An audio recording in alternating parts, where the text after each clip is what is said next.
வணக்கம். சேனல் 24 தமிழ் செய்திகளுக்காக செய்திகள் வாசிப்பது சரவணன். கல்லூரிகளுக்கு இடையிலான எய்ட்ஸ் விழிப்புணர்வு கானா பாடல் நடன போட்டி பரிசளிப்பு விழா.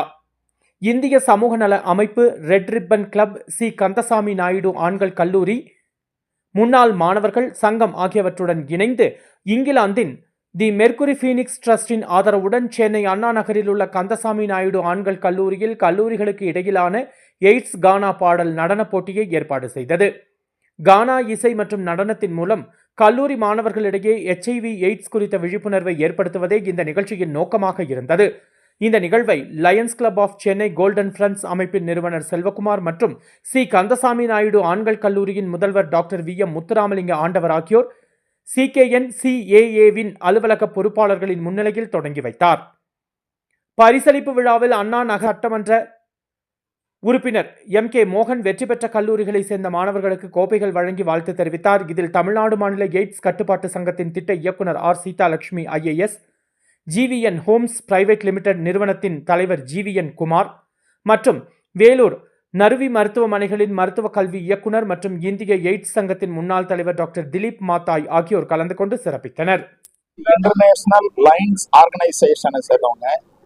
எங்களுடைய நோக்கம் உலகம் முழுவதும் இருக்கக்கூடிய மனிதர்களிடம் நட்புறவோடு பழக வேண்டும்.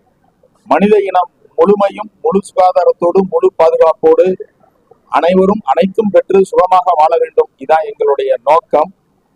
இன்று இந்த உலகை அச்சுறுத்தி கொண்டு இருக்கின்ற எய்ட்ஸ் முற்றிலுமாக மனித இனத்திலிருந்து ஒழிக்கப்பட வேண்டும் அப்படிங்கிற நோக்கத்தில் பல்வேறு விழிப்புணர்வு நிகழ்ச்சிகளை நாங்கள் தொடர்ந்து செய்து வருகிறோம். எய்ட்ஸ் பாதித்தவர்களுக்கு தேவைப்படுகிற மருத்துவ உதவிகளையும் அவர்களும் வாழ்வில் எந்த சிரமமும் இன்றி வாழ வேண்டும் என்ற நோக்கத்திலும் நாங்கள் செயல்பட்டு கொண்டிருக்கின்றோம்.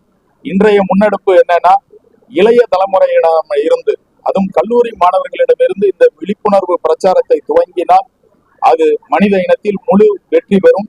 மனித இனத்திலிருந்தே முற்றிலுமாக HIV தொற்று அழித்து ஒழிக்கப்படும் என்ற நம்பிக்கை எங்களுக்கு இருக்கிறது. இன்று பல்வேறு கல்லூரிகள் மாணவர்கள் எய்ட்ஸ் விழிப்புணர்வு பாடல்கள், நடனங்கள் நடத்தி மக்களிடம் கொண்டு செல்கின்ற பணியை துவக்கி இருக்கிறோம். இதில் முழு வெற்றி பெறுவோம் என்ற நம்பிக்கை இருக்கிறது.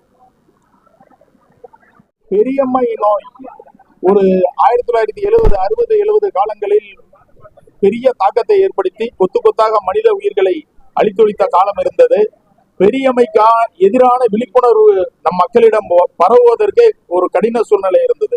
பெரியம்மை ஒரு நோய் தொற்றுன்னு கூட மக்கள் எடுத்துக்கொள்ளாமல் ஒரு தெய்வ குற்றம், அம்மனின் விளையாட்டு அப்படிலாம் இருந்தாங்க.